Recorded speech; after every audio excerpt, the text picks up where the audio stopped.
Rigathi Gachagua officially steps out of the presidential race, endorsing Kalonzo as president and George Natembeya as runmate. Welcome back to our channel. Press the subscribe button for more news bulletins on Real News, the channel where you get all your trending politics. Now, yesterday, Rigathi Gachagua officially stepped out of the presidential race, endorsing Kalonzo for the presidential race, whose deputy will be none other than George Natembeya. This only confirms that the Mount Kenyan region will not be in the run for presidency 2027. It is Ukambani and Western region, with Fred Matiang'i given the position of Prime Minister, that is if he is willing to join the opposition. Karua being placed as the Speaker of the Senate, with Wamalwa as the Speaker of the National Assembly. And the big question is, where does this leave Rigathi Gachagua? The question is, why do you think Rigathi Gachagua will not be running for presidency come 2027?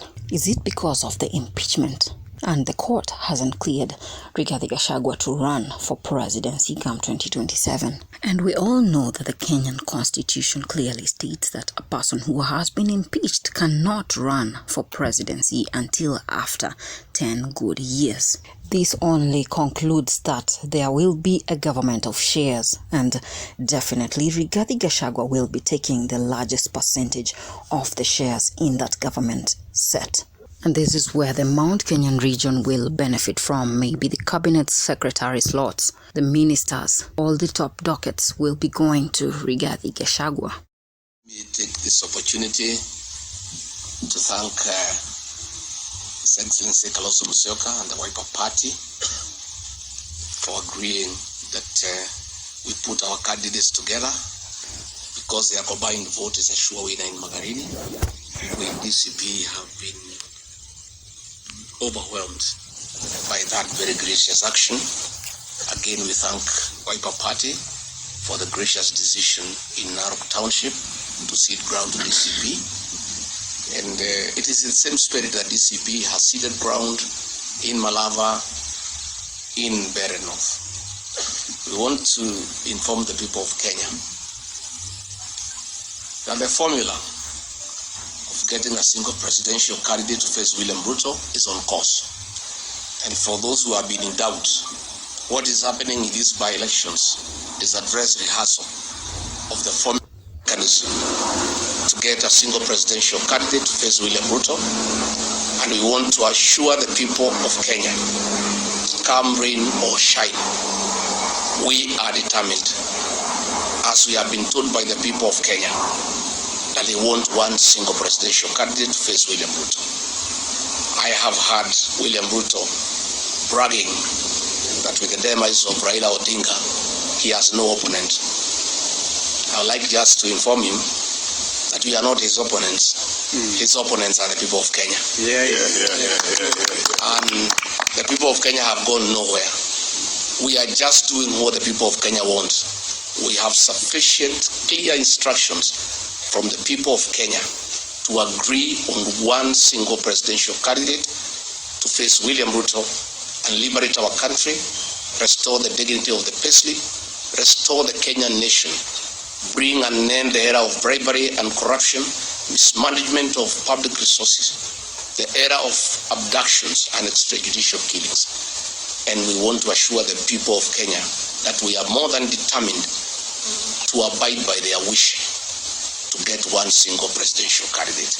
It will happen, and that will be the candidate of the people of Kenya. So William Ruto, much as you seem to celebrate the death of Raila Odinga, as you have rightly said that you are quite happy now that you have no other opponent, your opponent is not ourselves here.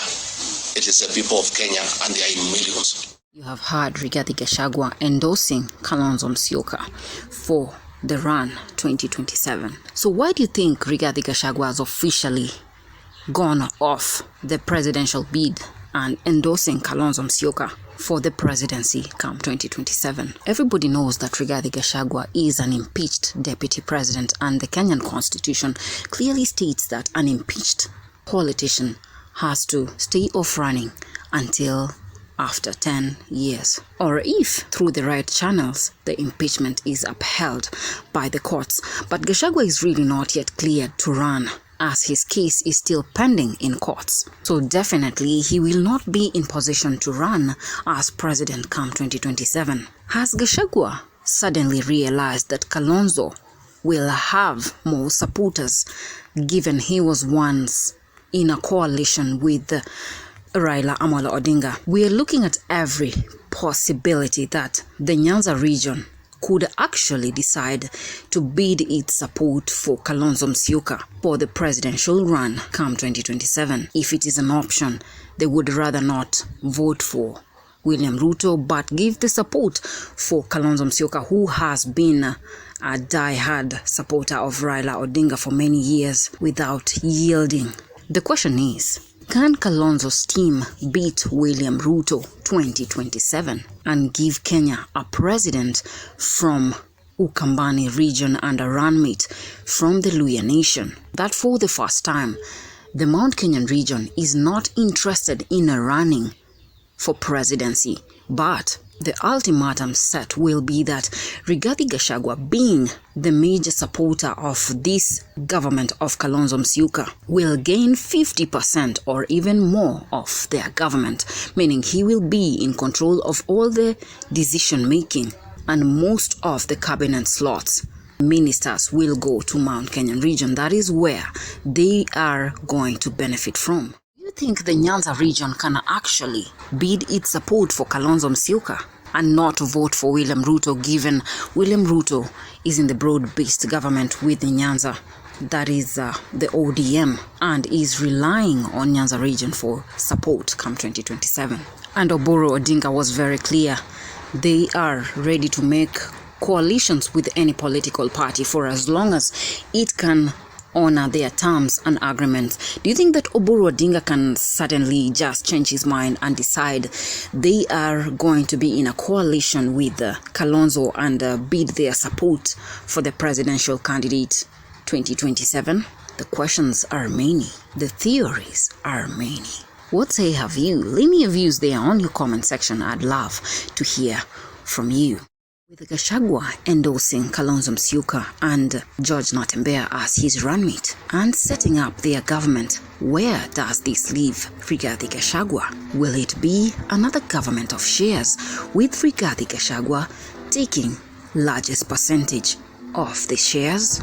Can Kalonzo Musyoka and runmate George Natembeya beat William Ruto and Kithure Kindiki come 2027? Can ODM bid its support for Kalonzo Musyoka come 2027 by making a coalition government which honors their terms and agreements? Does Kalonzo Musyoka have all it takes to be the next president of Kenya come 2027?